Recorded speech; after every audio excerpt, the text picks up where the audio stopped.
I'm your host, Donna Cates, and each week we'll dive into powerful stories, expert strategies, and practical tools to help you take charge of your financial future. Whether you're planning for retirement, navigating a divorce, or simply looking to build your wealth with confidence, this is your space to grow, learn, and thrive. Let's get started with today's podcast. Hello, everybody. I'm excited to introduce you to Martha Underwood with Prism. Thanks for joining us today, Martha. Oh, thank you for having me, Donna. I am very pleased to meet you, and I'm excited to delve deep into your career journey now. So, can you take about 90 seconds and share with us an overview of what you do and why you got into it? Sure. So currently, I am the CEO and founder of a company called Prism. We are a digital vault that we sell to banks and financial institutions and financial advisors, financial institutions like insurance providers and estate planning attorneys who or trust attorneys that offer end of life type services to consumers. And how did I get into this? I'm a Gen Xer. Even though I don't look it, right? But I'm a Gen Xer who have taken care of their parents, my parents who are 83 and 84. And in 2017, my dad had a health scare, which woke me up to the fact that I did not have access to his information like I needed to because they live 500 miles plus away from me. I'm in Birmingham, Alabama, and they are in Miami, Florida, which led me, because I am in the technical space and have been in banking for a while, which led me to build Prism, which is the digital vault that allows me to aggregate all their financial information, all their important documents, and be able to share it with myself and control or family members and control permissions to who sees what and when. So I say that I kind of created this out of love for my parents, leveraging my skills that I've built over 30 years, 30 years in technology, and most recently specialized in banking to ensure that all of the wealth that they have worked so hard over their years to amass gets transferred over to the daughters, the sons, the grandkids properly. That is so awesome and speaks to my heart in ways that you can't imagine. Well, I'm sure you can imagine. So, just a quick note to tell you my mom passed away about 6 years ago, and I Mm, was so grateful that she had all of her information organized. And I'm going to yeah. tell you one of the things that I discovered as my father and I were working through all of her stuff was that I know where my will is. I know where my durable power of attorney is. I know where my medical directive is. But you know what I didn't know? The combination to the safe to get to it. Yep. Yep. And That so those are the things, the little things like that, right? That we don't think about. Like we might have all of the things in order, but not knowing where the key to the safety deposit box is, right? There was a story that one uh, husband and wife, the wife died and she had everything in order, but the husband was so grief stricken, he couldn't find where he put the key to the safety deposit box for 6 months, mm, right? So he couldn't access the accounts, he couldn't access anything. And so that's one of the reasons why Prism is so near and dear to my heart and so important. Is because not only do we need those physical documents, those original wet signature documents, we also need digital copies of those. And we need to make sure, excuse me, we need to make sure that people have access to those accounts, someone other than ourselves. So when something happens to us, then they can easily put their hands on it. Because long gone are the days where mom and dad lives down the street from us. Like we live in different states, we live in different countries. So moving to this digital world, you need to be able to access it pretty quickly. awesome. And I know there's such a need for your service. Tell me, what do you see as the biggest problem in your industry right now, and how are you working through Prism to resolve all that? So the biggest problem is people aren't thinking about legacy planning until they have to think about legacy planning, meaning they're in the crisis, right? And the worst time to plan for a crisis is while you're in the crisis. And so, how we are resolving that or solving that problem is through education.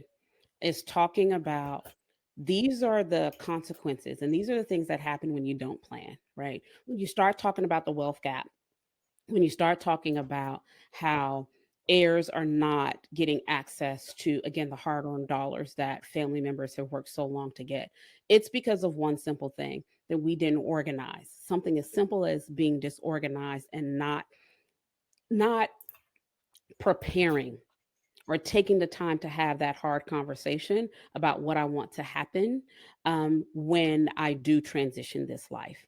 And so Prism actually helps bridge that gap, because a lot of times people don't want to talk about money. They don't want to talk about the things that they have amassed and what happens to it. But Prism allows you to upload your information, upload your desires, connect your accounts, and then invite your family and friends to it to say, hey, I'm not ready to talk about it right now, but you have access to this in case something happens to me. And by the way, I don't want you to see everything right now. So you don't see everything, but you at least have access to it. So if anything happens to me, then now you can easily access that information and then execute on my wishes, right? And so we're really working hard to help people proactively plan and organize and have the conversations around this, because they think it's about money. The main thing people think about is money. It's a lot more than money. It's about the legacy that you're going to leave. And I always say, you're going to leave a legacy. It's one or two ways. You're going to leave a legacy of, oh man, she made this real nice and easy for me, like you said your mom did, or she left chaos and we can't even grieve because we're so focused on trying to figure out the quote unquote business of death. And that's where we really try to help people understand that planning is key. And tell me, I'm curious to know, being in the services industry myself, are you marketing your business and your products directly to the end user? Are you going to financial advisors, estate planning attorneys? Tell me a little bit more about who your client is. So my client are banks and financial advisors, but excuse me, we did just open up the platform to individual users after the fires. What we noticed was so many people had sole original documents that got destroyed, right? And now they have to go through the daunting process of trying to get another original or a copy of it, right?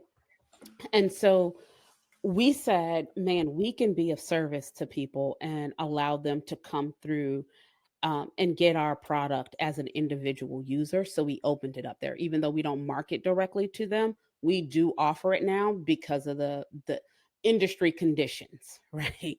That require us to be able to say, let's help everyone be able to get organized. But our main customer are banks and financial advisors and estate planning attorneys and some insurance agents. That's good, and I can probably help connect you with more of those. Of course, you didn't ask for my help, but I do want to offer I that. will take it. Um, I will take it, Donna. I will take it. Awesome. So tell me, and I think you've hit on it just with the digital age, because you said Gen Xer, and you bringing all your technology skills, to this issue. But tell me, where do you see the industry going in the next 5 to 10 years, and how are you staying on top of that? Sure. So we're in this really interesting stage right now where people want to own their data, and also the institutions that we trusted to keep the fidelity of our data is being questioned right now. And so what I'm seeing is a shift in mindset at the banks, because the banks are the institutions that still pretty much have the trust of the consumer, right? They already house your mortgage documents that they have to keep per regulation. They already house your lending documents, your credit card information, your money. They're just going to expand the type of documents that they house, which includes Mhm. documents like your will, your driver's license, your social security card, all those things. Because when you think about it, a lot of people that are boomers had safety security boxes, right? They would go to the bank because they wanted to secure that information. This is just the evolution of that to where I see banks are going to be looked at more as information banks, not just holding, or housing or securing your dollars, but also securing your information, which is going to be key.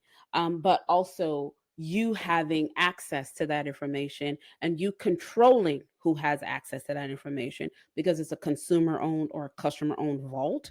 We're going to see more consumers demand that they own their data. And I think that that's where banks will play a huge role in becoming the information banks, and consumers will be more comfortable saying that, okay, they're going to be able to house like all of my information and I just go there to get it from a digital perspective when I need it. Wow. And I see this happening fast too, don't you? Oh, yeah. Yeah, it definitely will happen pretty fast just because of how the industry is pushing us, right? Again, it's who owns our data? And it's like who owns our data and who owns data about us, right? Because there's different types of data. There's data about you, your habits and everything, but then there's my true data, like my name, my social security number, my identifying information and all of that. And so who owns it and who should have access to it? I should own it, and I should say I want Donna to have access to it, or I don't want Donna to have access to it, right? And that's where we're going to go, especially with what we're seeing with a lot of information getting compromised right now. We're seeing a lot of people saying, I need to go get my information and make sure that it is right, because I need to be able to cross reference it against anyone who claims they have my information that may be wrong, may not be right. Right. So those are the things, and those are things I think people are caring about now and starting to pay attention to, which is why people are like looking for vaults like Prism to say, you not only can you secure my information, I can get a timestamp and an audit trail of how much money did I have in my account and when, or what, I printed this document out. And like, for example, the LA fires, we heard a lot of scams going on with the insurance companies, right? So maybe there's a small change in a policy, a and or a shall or a shan't, like all of these different things. But if I didn't have my original copy to cross reference against whatever they give me to say, nope, I had a timestamp of December of 2024, that this is what my document said. And so you have to cover it and you have to pay for it because this was covered, versus some bad actor making some changes to documents that I don't have my original, so I can't dispute it.